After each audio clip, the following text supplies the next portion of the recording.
My name is Leo Martinez, and I'm a 22-year-old college student studying business.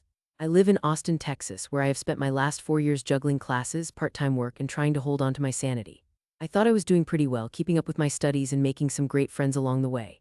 However, one day, everything turned upside down when I found myself assigned to a group project that would change my life forever. I was excited at first because I thought it would be a great opportunity to collaborate and learn from my classmates. Little did I know that this group project would bring out the worst in certain individuals.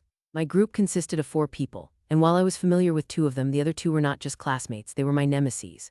One of them, Sarah, was the queen bee of our business school, and she was notorious for her arrogance and condescension. The other was Jason, a laid-back guy who was rarely serious about anything, including his grades. I knew from my previous interactions with them that this would not be an enjoyable experience. As soon as we started working together, it became painfully clear that Sarah and Jason were not interested in teamwork. They were more focused on their own self-promotion. Sarah constantly undermined my ideas during meetings, brushing them aside with a wave of her perfectly manicured hand. She was all about looking good and getting the credit, while Jason just lounged around, barely contributing, making jokes at the worst moments. I felt utterly frustrated, especially when our project began to suffer due to their lack of commitment. I had invested countless hours researching and compiling data, and it felt like they were taking my hard work and throwing it away without a second thought. My dissatisfaction grew, and I knew I had to confront them. However, when I voiced my concerns, all I received was laughter from Sarah and disinterest from Jason.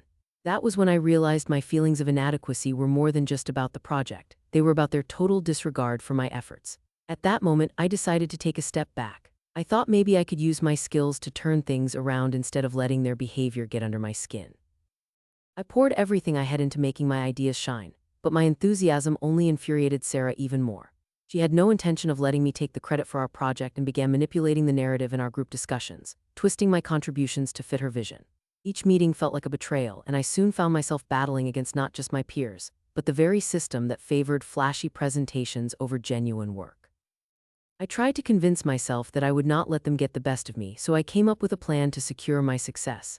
I would present to my professor all the information I had gathered separately. Contrary to my expectations, that effort only made things worse. The day of our presentation arrived, and I placed all my hard work and efforts into what I believed would be a stunning display. But as soon as I began, Sarah jumped in, cut me off, and twisted my carefully crafted narrative into a chaotic mess. I could feel my heart race as I realized I had lost the chance to impress my professor. Sinking into despair, I felt like I had hit rock bottom. I had fought hard for my ideas, but somehow came out looking unprepared. Frustration turned into a burning desire for revenge that ignited something deep within me. I needed my moment of triumph, and I needed it fast. I stayed up nights thinking about how I could turn my situation around. That's when inspiration struck. I could leak parts of Sarah's and Jason's grades from past assignments that showcased their lack of integrity. By anonymously sending that information to our professor, coupled with evidence of their reluctance to participate in the project, I would expose them for who they were. I knew it was risky, but desperation pushed me to act. After gathering my evidence, I sent an anonymous email to our professor detailing everything that had transpired during our project. I attached photos of our group discussions that showcased Sarah's manipulative tactics and Jason's distractions.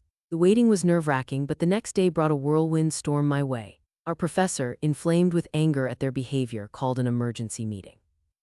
He decided that not only would Sarah and Jason receive a mark reduction for their conduct, but I would also receive a commendation for my resilience and hard work. The satisfaction that washed over me when I heard that was like nothing I had ever experienced. Sarah and Jason were furious, but they could do nothing but sulk in their humiliation. In the end, while their reputations within the school suffered, I had grown stronger and more resilient. My classmates rallied around me for taking a stand, and suddenly I was no longer the lesser member of the group. I was someone to be respected. The experience taught me a valuable lesson about standing firm and fighting for my worth against those who would belittle others. Things had changed. I no longer allowed myself to be underestimated. I found my voice and learned how to effectively navigate challenges that came my way. The satisfaction of turning my fears into strength stayed with me long after that semester ended. As I walked through campus, I knew I carried a sense of empowerment that no one could take from me. And just when I thought I was done with those 2, a twist happened at the end of the semester. Sarah, after being reprimanded, attempted to redeem herself. She approached me, asking for a chance to work together on another project. My initial instinct was to refuse flat out, but I had a new sense of clarity. I could tell her no, or I could take control of the situation and use it as a learning opportunity. I accepted her request, but this time it would be on my terms. And so I stepped into a new chapter, ready to face challenges head-on, carrying my past with me, fueled by the very desire to rise above it all.